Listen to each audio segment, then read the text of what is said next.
Marino Lombardi era steso a terra, privo di sensi, ustionato e con gravissime ferite alla testa. Lo hanno trovato così alle 8 di sera di ieri i colleghi della Bifrangi, azienda di stampaggio a caldo di rilevanza internazionale che opera a Mussolente. Lombardi, che aveva 54 anni e viveva a Romano de Zelino, è stato subito soccorso e portato in ospedale, ma per lui non c'è stato nulla da fare.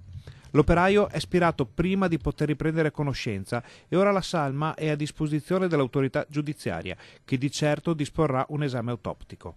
Solo l'autopsia, infatti, potrà fare luce sulle cause del decesso. Il 54enne presentava, secondo le prime informazioni, segni di ustioni e aveva riportato un trauma al capo. L'incidente sarebbe avvenuto in un'area dello stabilimento dedicata al trattamento di pali di metallo.